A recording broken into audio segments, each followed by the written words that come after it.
Buongiorno, sono il dottor Demetrio Pittarello che lavora in azienda ospedale Università di Padova, sono direttore della terapia intensiva cardiochirurgica, nonché coordinatore ospedaliero per i trapianti dell'azienda ospedale Università di Padova e responsabile tecnico-scientifico per quanto riguarda il coordinamento regionale trapianti.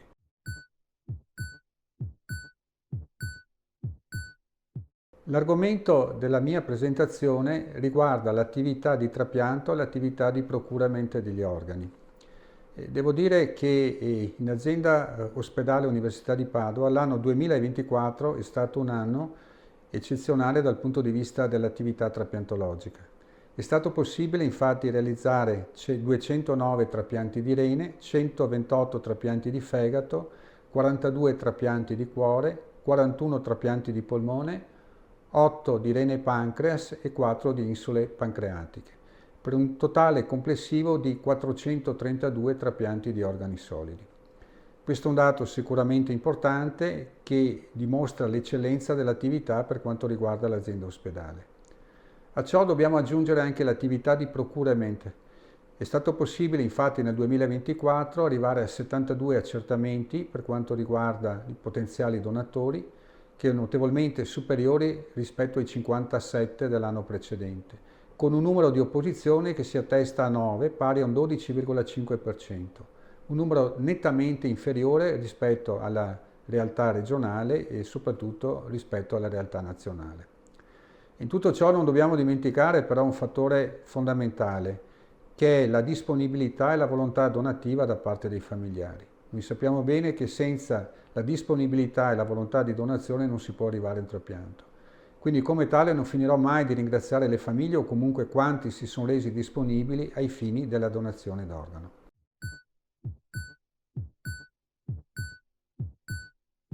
Le recenti innovazioni nell'ambito delle diverse tecnologie biomediche hanno consentito di portare Padova ai vertici per quanto riguarda la realtà internazionale in termini di trapianto d'organo. Devo dire che grazie alle macchine di perfusione, che sono i dispositivi che vengono utilizzati a seguito di condizioni di prelievo d'organo in determinate situazioni in cui non si ha la certezza della funzionalità, consentono di modulare e di analizzare quella che è la potenzialità dell'organo, quindi la funzionalità dell'organo, e di portarlo poi anche di fatto all'utilizzo nell'ambito del trapianto. In tutto ciò, devo dire, Padova è un po' la realtà leader, ripeto, in ambito internazionale, perché questo ha consentito di implementare notevolmente il numero di trapianti d'organo. Non ultimo consideriamo le tecnologie che hanno consentito poi di arrivare alla donazione a cuore fermo nell'ambito di quel percorso di cuore battente che ha consentito prelievo di cuore a seguito dell'accertamento con i criteri cosiddetti cardiologici. È stato possibile poi utilizzare il cuore e trapiantarlo mediante una tecnica a cuore battente. E su questo Padova siamo stati leader a livello mondiale.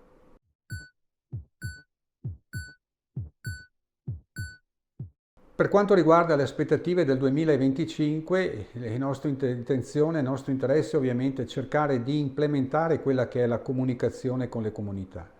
È importante infatti essere presenti, informare le persone in maniera tale da arrivare ad implementare le potenzialità e le possibilità di arrivare al trapianto d'organo. E attraverso soprattutto quindi le comunicazioni sui social e tutto ciò che può garantire una corretta informazione alla popolazione, che potremmo arrivare a implementare questa attività, che ripeto è sempre un'attività salvavita e che dà la garanzia della sopravvivenza delle persone.